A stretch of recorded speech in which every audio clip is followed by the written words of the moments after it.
কি ব্যাপার বেবি? এই এসির মধ্যে এত হট হয়ে গেছে কেন? হট হব না?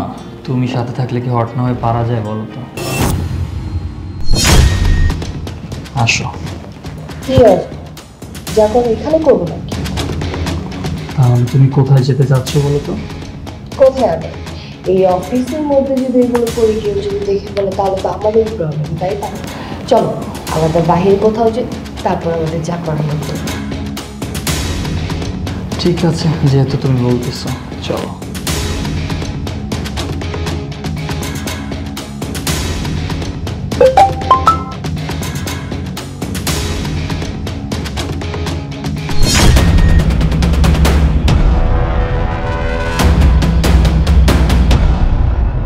আমাদের ভিডিও, সুমাইয়া আর আমার ভিডিও রেকর্ড কি করলো?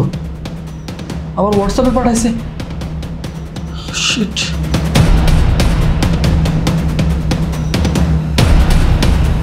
ও সুমাইয়া, কোথা তুমি?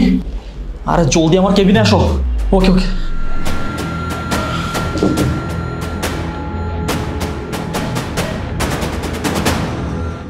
কি হয়েছে বলো তো, এত তাড়াহুড়ো করে ডাকলে? তোমার আমার ভিডিও কি রেকর্ড করছে? মানে? আরে তুমি দেখো তাহলে। এগুলো কি? এগুলো কি ঈশাদ?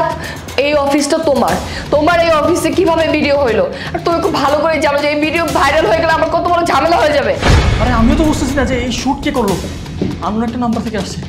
কে এই ভিডিও করলো? তুমি এখন জানো না? না ফাইজলামি করো তুমি আমার সাথে। তুমি জানো আমার হাজবেন্ড যদি এই ভিডিও দেখে তাহলে আমি কিভাবে সংসার করবো? আমাকে তো ডিভোর্স দিয়ে দেবে। আরে তুমি তোমার কথা ভাবতেছো, তুমি আমার কথা ভাবতেছো? আমার ওয়াইফের কাছে গেলে কি হবে? তোমার কি হবে সেটা আমি জানি না, এখন আমার কি হবে সেটা আমি চিন্তা করতেছি। আরে দুইজনেরই তো সমস্যা। ভিডিওটা করছে কে? স্যার আমি করেছি ভিডিও। সাকিব, তুই ভিডিও করছিস? হ্যাঁ স্যার করলাম, দেখলাম এত সুন্দর অন্তরঙ্গ একটা মুহূর্ত, আমিও একটু মজা নিলাম। এই আপনি তাড়াতাড়ি ভিডিও ডিলিট করেন। আপনার কত বড় সাহস, আপনি লুকিয়ে আমাদের ভিডিও ধারণ করছেন? না না না ম্যাডাম, ভিডিও ডিলিট করার জন্য তো আমি এত কষ্ট করে ভিডিও করি নাই। তাছাড়া এই ভিডিও থাকলে আমার অনেক লাভ হবে। লাভ মানে? তুই কি লাভের কথা বলতেছিস? হ্যাঁ স্যার, আপনি এত বড় অফিসের একটা পদে আছেন, আপনি সামনে এটুকু বোঝেন না যে আমার কী লাভ? এই ভিডিও থাকলে আমার অনেক লাভ হবে। দেখ, তুই যদি তোর চাকরি বাঁচাতে চাস ভিডিও ডিলিট করে দে, না হলে কিন্তু। স্যার আপনি যা ইচ্ছে করতে পারেন, কিন্তু আপনার হাতে এখন কোনো সুযোগ নাই, কারণ পাওয়ার তো আমার কাছে। আপনাদের দুজনের অন্তরঙ্গ মুহূর্তের ভিডিও আমার কাছে, আমি যেটা বলবো সেটাই হবে। আপনারা যদি আমার কথা না শোনেন তাইলে আমি আপনাদের এই ভিডিও সোশ্যাল মিডিয়াতে ভাইরাল করে দিই। আর আমি জানি স্যার আপনি সেটা কখনোই চাইবেন না। না না, দেখ তুই এরকম কাজ করিস না। ওরও হাজব্যান্ড আছে, আমারও ওয়াইফ আছে, আমার চাকরিটা নিয়ে টানাটানি পড়ে যাবে। আমি ভিডিও ডিলিট করে দিব যদি আপনি আমাকে 50 লক্ষ টাকা দেন। আচ্ছা আমি আমি আমি দিচ্ছি। আচ্ছা নাম্বার কি হয়েছে ওইটা, যেটা তো স্যালারিটা?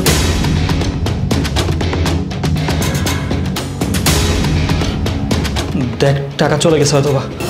না না স্যার, দেখতে হবে না, আপনার প্রতি সেই বিশ্বাস আমার আছে, তবুও চেক করে নিচ্ছি। ধন্যবাদ স্যার, টাকা পেয়ে গেছি। আর হ্যাঁ, একটা কথা বলে যাচ্ছি, এমন পার্সোনাল সময় কাটানোর সময় রুমটা কাইন্ডলি বন্ধ করে দিবেন। তুই ভিডিওটা ডিলিট করে দে। স্যার বিশ্বাস রাখতে পারেন, ভিডিও ডিলিট করে দিব। দেখেছো, সামান্য একটা জিনিসের জন্য আমার 50 লাখ টাকা গেল। তোমার জন্য গেছে এই টাকাটা। আরে আজব তো, তুমি আমাকে কেন দোষ দিচ্ছ? আমার জন্য 50 লক্ষ টাকা কেন যাবে? তোমার জন্য গেছে, তুমি বলতে পারো এটা তোমার অফিস আর তোমার অফিসের কলিগ এরকম কাজ করেছে। আর শোনো, তোমার মতো লোকের সাথে না আমি আর কথা বলতে চাই।